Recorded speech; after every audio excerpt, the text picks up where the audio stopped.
Here we are at the bottom of the Athenian Acropolis, home to the world-famous Parthenon, which you can see jutting out above. But the history of the Athenian Acropolis goes way further back in time, another 1,000 years before what you see up there. And that, of course, dates to the Bronze Age. And so during the Bronze Age, you have to erase what you're seeing there and picture a Bronze Age citadel instead. And at the center of that would have stood the Palace of the King, or the Wanox. But after the Bronze Age collapse, and after 400 years of the Greek Dark Ages, the Acropolis emerges anew during the Archaic period in Greece. And that's when we get the very first temple to Athena up on top. But the Persians invaded Greece in 480 BC. And after defeating the 300 Spartans at the Battle of Thermopylae, they came down to Athens, burned the city, and destroyed everything on top of the Acropolis. But this was somewhat of a blessing in disguise, for it created a blank canvas on which Pericles and the Athenians could reconstruct the Acropolis anew. And so what we have today dates to the 5th century BC, the golden age of Athens. And on the Acropolis now we can see the Propylaea, or monumental gateway, the Ionic temple to Athena Nike, the Erechtheion, which is with its caryatid porch, and of course the Parthenon itself. So let's head on up and take a closer look. So here we are on the Athenian Acropolis, in front of what's known as the Propylaea. This is the monumental gateway, or entrance to the top of the Acropolis. And down over here to my right, you can see the Athenian Agora, or marketplace. And in there, you have what's known as the Pan-Athenaic Way. And what this was used for, it was a path that leads all the way from the outskirts of the city, through the Agora, up the Acropolis, and ends in front of the Temple of Athena Parthenos, better known, of course, as the Parthenon. And every 4 years, the Athenians would put on a big festival in honor of their patron goddess Athena. And they would process from the outskirts of the city, bringing a new garment, known in Greek as a peplos, to the goddess Athena. And to do that, they would go through the Agora, up the cliffs of the Acropolis here, through the Propylaea, and then end up in front of the Parthenon. Now, the Propylaea itself was part of what's known as the Periclean building program on the Acropolis here. And this is created by the Greek leader and general Pericles. It took place in the 5th century BC, the 400s BC, when Athens was getting fabulously wealthy as part of the Delian League. Now, architecturally, on the outside, you can see that the Propylaea is Doric in nature, with the big, thick columns topped by bowl-shaped kind of plain capitals. But as we get to the interior of the complex here, we'll see it's actually quite a bit more complicated. So let's go in and check it out. Now we're in the middle of the Propylaea itself, right? The monumental gateway and entrance to the Acropolis. And as you can see, we've passed through the Doric colonnade. And if you look over to my right here, way up at the top, you can actually see that the designer has added a new order of Greek architecture. You can see the volute capitals up above, the scroll-like capitals. And that's what characterizes this as Ionic in nature. Now, before we go all the way in, I want you to look at one other little thing. If you look to my left over here, you can just see the kind of a little glimpse of a temple that juts out over the side of the Athenian Acropolis. This is the temple of Athena Nike, Athena, the goddess of victory. So let's go ahead and take a closer look. Now we're here on top of the Athenian Acropolis. And in the distance behind me here, you can see what's known as the Temple of Athena Nike, a temple to the goddess Athena in her version as the goddess of victory. Now, as you can see, it juts out on its very own parapet on the very, very edges of the Acropolis itself. Now, while there had been many temples here over the centuries, the Temple of Athena Nike is the very first one to be Ionic in nature. And what that means is that you've got these scroll-shaped capitals at the top. We call those volutes as archaeologists. And rather than sitting directly on the stylobate, each column has its very own sort of personal pedestal. And then finally, rather than having the triglyphs, the 3 vertical lines, and the metopes, the either empty squares or the sculptured squares interspersing those, you've got one continuous sculptural frieze that goes all the way around the temple. Now, the Temple of Athena Nike, just like the Propylaea, was built as part of the Periclean building program in the 5th century BC. And they built this with the wealth they gained in the aftermath of the Persian Wars. Now, these Persian Wars are actually depicted on the temple itself. So on that frieze, part of it depicts the Battle of Plataea. And this was the decisive land victory of the Greeks over the Persians in 479 BC. Another scene from that frieze depicts the assembly of the gods. So you have Zeus and Poseidon and, of course, Athena.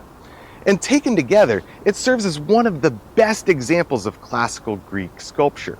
And you can even see in one of the most famous scenes, the goddess Athena kind of bent over, adjusting her sandal. And it gives us the sense that classical sculpture has become much more fluid and lifelike. Now, finally, one thing before we leave here, it gives us a good sense to reflect on the nature of the Greek gods. So of course we have the Olympian gods, right? Zeus and Athena and Poseidon, but they often have different aspects to them. So down here, right, with the Temple of Athena Nike, we see Athena, the goddess of victory. And behind me over here, as we look to the left, we can see Athena in an entirely new version. Athena Parthenos, Athena the Virgin, or Athena the Maiden. Now, let's go ahead and check that out. So here we are on the far side of the Athenian Acropolis now, in front of what's known as the Temple of Athena Parthenos. What we know as, of course, the Parthenon.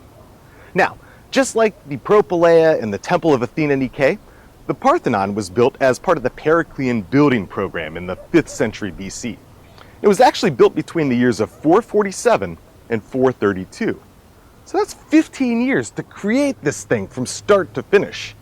Now, one of the amazing things is that the Parthenon has actually been in the process of restoration for more than a century, right? So think about that, right? Start to finish in 15 years, and we've been repairing it and restoring it for over 100.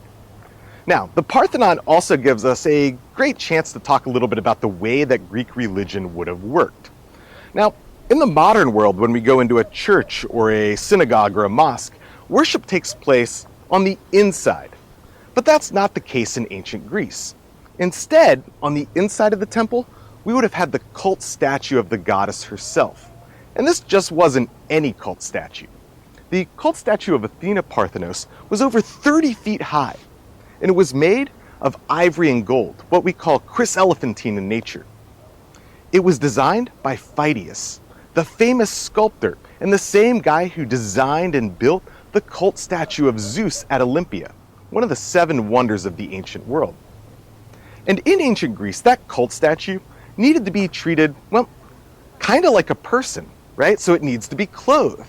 And that was part of the purpose of the Pan-Athenaic festival, which every 4 years brought the cult statue of Athena Parthenos a new garment, what we call a peplos. It needs to be washed. And the cult statue even needs to be fed. And the way that that works in ancient Greece is through the process of sacrifice. But that doesn't happen inside. Instead, the process of sacrifice happens out in front of the temple. And here at the Parthenon, the altar would actually be to my left over here. And that's where you would burn sacrifices to the gods. So this gives you a little sense for the way that religion would have operated here on top of the Athenian Acropolis. Let's go ahead and take a closer look, though, at the temple itself.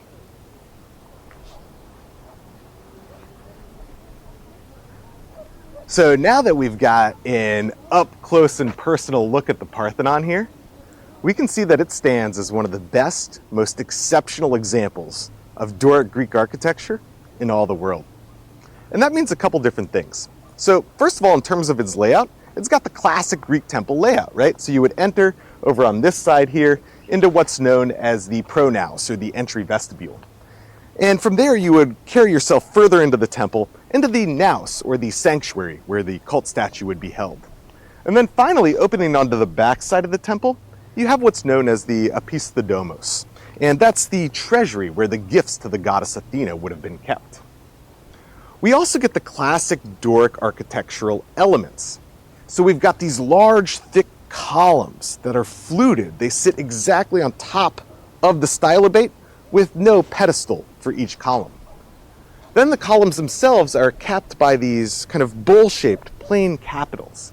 And finally above that, in the architrave, the kind of long thing that runs above the columns there, we have triglyphs, the 3 vertical lines, and metopes, the spaces, the square spaces that intersperse those triglyphs.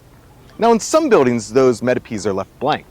But here on the Parthenon, they're exquisitely decorated, and 92 different sculptures carry themselves around the architrave of the Parthenon itself. Now, even though what we're looking at looks kind of perfectly straight in many different ways, right? Vertical columns, a horizontal stylobate, there's almost no straight line on the Parthenon itself. And here's what I mean by that. There's a series of what we might consider almost like optical illusions here. So when you look at the columns, even though they look straight, they actually bulge very slightly in the middle. And then the stylobate itself, it's actually a little higher in the middle than it is on the sides. And that curvature extends to the architrave above too. And the columns that sit there are actually angled very, very slightly inwards. And what that means is if you extended those columns all the way up to the sky, they would meet somewhere about 1.5 miles above the Acropolis here. Now, some of this is functional, right? So when it rains, right, this helps the rainwater drip off the sides. But in large part, it helps, or it's meant to help, our optical or visual perception of the building. And so when you look at it from a distance, all these little curvatures make it look perfectly straight. And the angle of the columns make it look taller and sturdier than it would if those were perfectly vertical. So let this kind of, keep this in mind, and let this kind of be a lesson at the immense amount of detail that went into the design and creation of the architecture of the Parthenon. Now, even though when you look at the Parthenon today, it may look kind of plain, very white with its glorious marble here, in antiquity, this thing would have been elaborately decorated. So, if you look up above the columns, you see the triglyphs, the 3 vertical lines, interspersed with metopes. And those are those kind of squarish sculptural units that would have encircled the entire Parthenon, 92 of these in total. Not only that, this whole thing would have been painted as well. Really, really bright colors. Now, these metopes tell a series of stories, okay? So on one side, you have the victory of the Greeks over the Trojans in the Trojan War. On another side, you have a victory of the Greeks over the centaurs, half man, half horse, known for being particularly wild. On another one of the sides, you have a victory of the Greeks over the enormous giants of Greek mythology. And then finally, you have the victory of the Greeks over the Amazons, the famous warrior women of antiquity. And what this is doing is not just giving people something to look at, it's also sending a message. And that message being that the Greeks, right, the symbol of civilization, are triumphing over essentially chaos and the barbarians, exemplified by the Trojans, by the Amazons, by the centaurs, and by the giants. Now, if you were here in antiquity and you went inside, you'd have one final decorative surprise. And that is this continuous frieze that runs atop the inner wall and inner set of columns of the Parthenon. And you can kind of see the remnants of that if we look through the first set of columns over there. Now, this sculptural frieze depicts what's known as the Pan-Athenaic procession. And that's the kind of main focus of the Pan-Athenaic festival, where people would have brought the new garment or peplos of Athena from outside the city walls, along the Pan-Athenaic way, through the Agora, up the Acropolis, and then finally to the cult statue of Athena inside of the Parthenon. And this stands as one of the greatest examples of classical Greek sculpture. So we have these incredible equestrian horsemen. We have people carrying water and wine. We have people leading animals to sacrifice. And at the center, we have the Olympian gods. And at the very, very center, Athena herself receiving the peplos. Now, the Parthenon frieze actually serves as the center of a rather important archaeological controversy as well. So over 100 years ago, Many of those sculptures were taken off of the Parthenon and to the British Museum in London.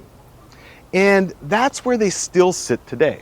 Now, over the past few decades, the Greek government has been asking for the return of these Greek sculptures. The Brits to this point say, well, we're not done looking at it yet. Anyway, in Athens here, we've actually got a brand new museum, the Acropolis Museum, that's meant to specifically house those sculptures. And hopefully in following years, these will return quite soon. So keep that in mind, that as you look at this white marble building in antiquity, there would have been decorations sending messages all over this thing, and it would have been very brightly colored to the visitors of the Acropolis itself. Now we're here on the west side of the Parthenon, and you can see the scaffolding and the parts of the temple that are still under restoration today. And this gives us a great chance to talk about one other decorative element, and those are the pedimental sculptures. So the way that the roof of the Parthenon would have worked, it would have slanted down on both sides. And so the area above the flat area, the architrave, and the roof itself would have formed a triangle. And archaeologically, we call these a pediment. Now, these wouldn't have been blank, but rather covered in elaborate sculptures. And on the far side of the Parthenon, on the east side, these sculptural decorations would have depicted what is known as the birth of Athena. Now, as the story goes, Zeus, her father, was with a titaness named Metis, famed for her wisdom before he got together with Hera. And Zeus got this prophecy that one of his offspring would overthrow him. So to account for this, he devoured Metis, ate her whole. But then one day, 9 months later, he had this splitting headache. And he was so bad that he had to get Hephaestus, god of the forge, to take his double-bladed axe and chop open his head. And out of his head burst forth, fully formed, fully clothed, fully armored, with weapons, ready for battle, the goddess Athena. Now, on this west side of the Parthenon, in the pediment up there, in the triangular area up there, we would have gotten the sculptural depiction of what's known as the contest for Athens. The contest between Athena and Poseidon for naming rights to the city. So let's head over here to the Erechtheion and learn a little bit more about that.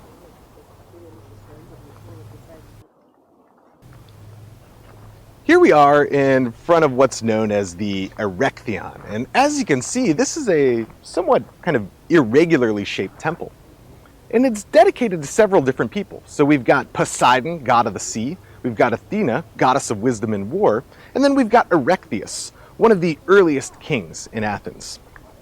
And one of the reasons this is so important is because it serves as a site for something known as the contest for Athens. So if we go way back to the earliest days, we've got a guy by the name of Cecrops. And he's actually half snake, half man. He's born of the earth himself, hence the half snake. And he is the founder of the city of Athens. Now, Cecrops had this great idea, and he was going to hold a contest to see who got naming rights to the city. And the way that somebody would win that contest is by giving the best gift to the city. Now, there were two applicants, Athena and Poseidon. And that contest took place right here. So, Poseidon went first, he took his trident, and he smashed it into the ground, right? And water burst forth. What a wonderful gift, right? Like, you cannot live without water. But being god of the sea, of course, it was salt water. So you can't drink it, you can't water crops with it, not particularly useful. Athena went next and gave the gift of the olive tree. And you can still see that olive tree on the far side of the Erechtheion there. And the olive tree, of course, provides food in the form of olives. It provides wood for construction, and it provides oil, which can be used as a cleansing product or for fuel for lamps and lanterns. And as a result, Athena was named the winner of the contest. And the city that we're in today, Athens, is still named after her. Now, architecturally, like I mentioned, this is a rather irregular temple with lots of strange kind of additions and porches, and the most famous of those is behind me right here. And this is so famous because of those columns. They're carved into the shape of women, and we call those columns caryatids. And they still watch over the site of the contest for Athens, where Athena earned the naming rights to the city. So here we are now on the west side of the Erechtheion. And it's useful to take a glimpse from over here for two reasons. One, we've got this other porch or entranceway here. And this served an important mythological function. So if you can kind of look inside, up in top there, there's a hole in the ceiling. And this is where Poseidon would have struck his trident through the building itself into the ground. According to another myth, this is where Zeus took one of his lightning bolts, cast it down into the Acropolis through the roof of the Erechtheion, killing King Erechtheus. And then to my left over here, we can actually see the olive tree that Athena gave to the city, the winning gift in the contest for Athens. All right, so here we are now on the slopes of the Acropolis. And I want you to think a little bit about the post-Greek history of Athens. And here's what I mean by that, right? The 5th century BC is known as the classical period, the golden age of Athens. But for centuries afterwards, it continued to grow in size and in terms of the physical monuments of the city. Now, once it came under Roman control, Roman emperors and aristocrats continued to funnel money towards the city for the construction of impressive monuments. And what we're looking at right here is known as the Odeon of Herodes Atticus. And he was an aristocrat in the 2nd century AD. Now, at the time of construction, the Odeon was meant for musical performances. It comes from the Greek word to sing. And amazingly, 2,000 years later, it's still used for that exact purpose today. So, if you're here at the right time of year, you can buy a ticket and go check out your own performance in the Odeon of Herodes Atticus. All right, so here we are on the slopes of the Acropolis, looking down at what's known as the Theater of Dionysus. This dates all the way back to the 6th century BC, one of the oldest Greek theaters in all the world. Now, in its original form, it would have sat about 17,000 people. And it gives us a good chance to reflect on theater architecture. So Greek theaters, as you can see, have the seating directly built into the hillside. And then the views open up broadly onto the entire city of Athens. Now, if this were a Roman theater, like the Odeon of Herodes Atticus down the road down there, we would actually see something quite different. So the entire structure is built from the ground up, and then in the background you have a skyline or a scene that would have held scenery or statues of the emperors. And this gives us the kind of broader sense that what the Greeks like to do is kind of work together with nature, whereas the Romans like to impose their will on nature. So let's go down and we'll take a closer look at the Theater of Dionysus. Here we are now down on the floor, the orchestra of the Theater of Dionysus, where the actors would have put on the plays. And what I want you to remember about ancient Greek theater, especially here in Athens, is that this is not just about entertainment. It's an inherently religious and competitive event. Now, theater was dedicated to the god Dionysus, and every year in Athens, there would be two different rituals that would be associated with the god, the city and the rural Dionysia. And each would involve carrying jugs of wine and water into the city. Dionysus always liked a glass of wine when he watched his plays, as well as a giant phallus on a huge barge. It must have been really quite the sight. Now, playwrights who wanted to enter the competition had to choose between 3 different categories of plays. You have the tragedies, the comedies, and the satyr plays. And then each playwright would have to submit 3 different plays, really like a trilogy, a Lord of the Rings kind of situation. Now, for example, we have Aeschylus in the Oresteia trilogy. So it starts with the Agamemnon and the story of his death at the hands of his wife Clytemnestra. It goes on to the libation bearers and the stories of the vengeance of their kids, Orestes and Electra, killing their mom Clytemnestra. And then it ends with the Eumenides, the stories of Orestes being haunted by the Furies, but then eventually acquitted by the goddess Athena herself. And here in Athens, we have some of the most famous playwrights in all the world. We have Sophocles and Aeschylus and Euripides on the tragedy side of things. And we have Aristophanes on the comedy side of things. So as you reflect upon Greek theater, I want you to remember that, sure, this would have been fun to watch, but it also would have been an inherently religious ritual in honor of Dionysus and a competitive ritual between the playwrights.